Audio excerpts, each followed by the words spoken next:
The Mentak coalition is the faction you rather want to play for yourself than to have at the table, and that's mainly because of their two faction abilities called Ambush and Pillage.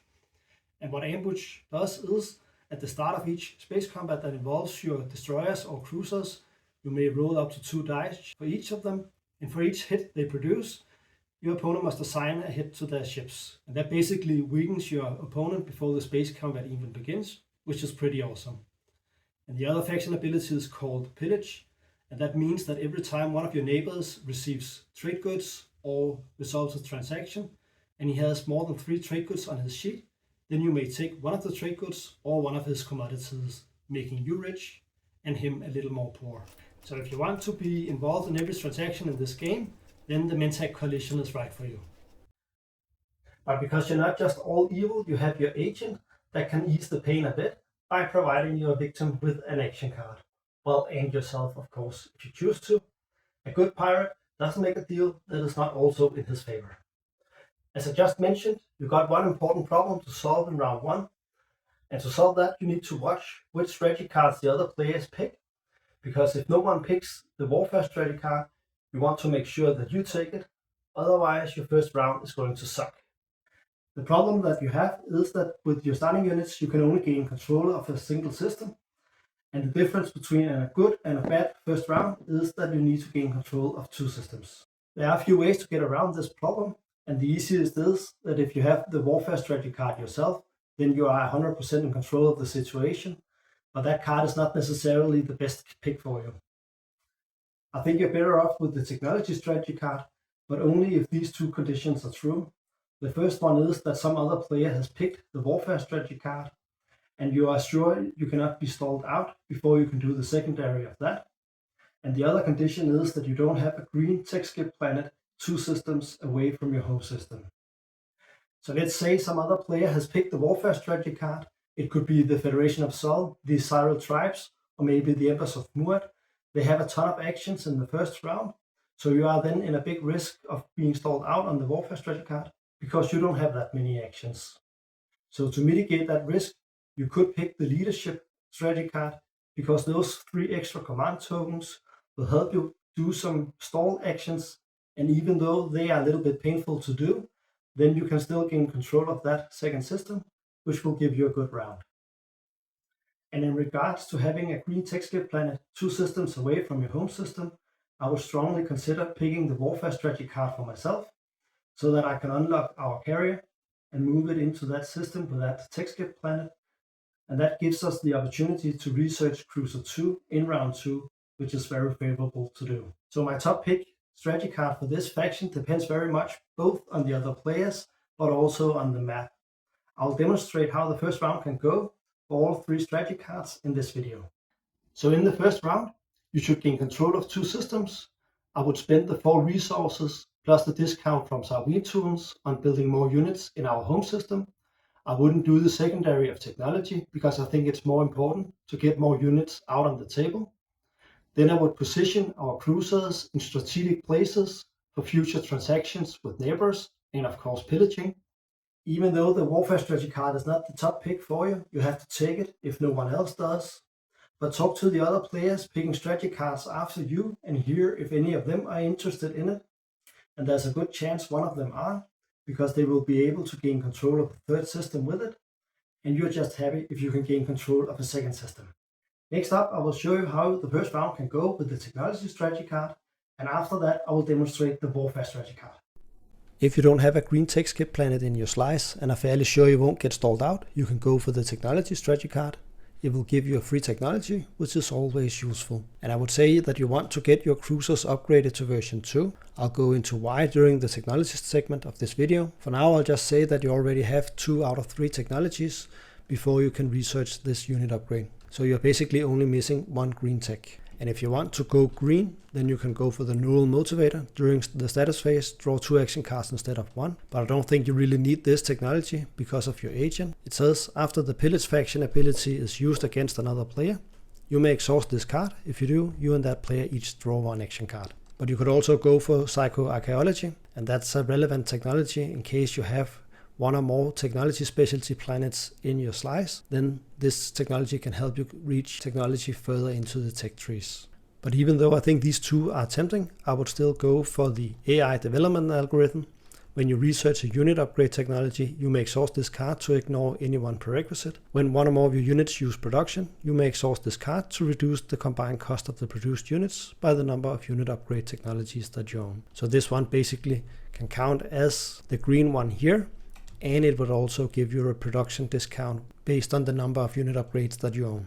So here is what I suggest you to do in round 1 with the technology strategy card. First, you grab a new system with your carrier, and in this case 3 infantry and 1 fighter. Then on your next round you play the technology card and research the AI development algorithm. If the warfare player already plays this card now, then I would build on the secondary of that, like so. And if he didn't, then I would instead, as our third action, move our cruiser to a strategic location here. And we got the Federation of Sol here. And they are interesting because they are 4 commodity faction, meaning they will probably pick the trade strategy card during the game, or they will do trade with another player. And then we get to use our pillage ability. And then as our fourth action, we will move our new carrier out here and gain control of 2 more planets. And that's it for the first round for us. So now we have gained control of 2 systems. We have gotten 1 technology that brings us closer to the Cruiser 2. And we have positioned a cruiser in a strategic system. And for round 2, you can consider picking technology again, if you can, to get the Cruiser 2 unit upgrade, and possibly also research 1 yellow tech, getting you closer to your faction technologies.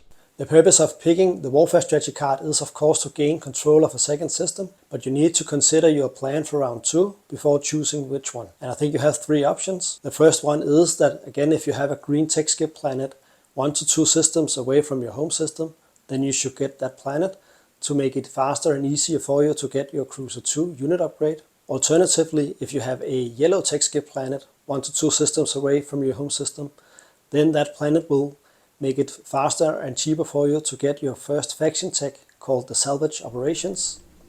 And that tech basically gives you 1 trade good every time you either lose or win a space combat.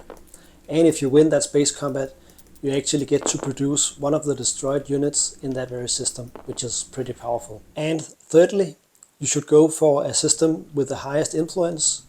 Your fleets will be fairly cheap because they will mostly consist of destroyers and cruisers. So you will need as much influence as possible to buy as many command counters whenever leadership is played.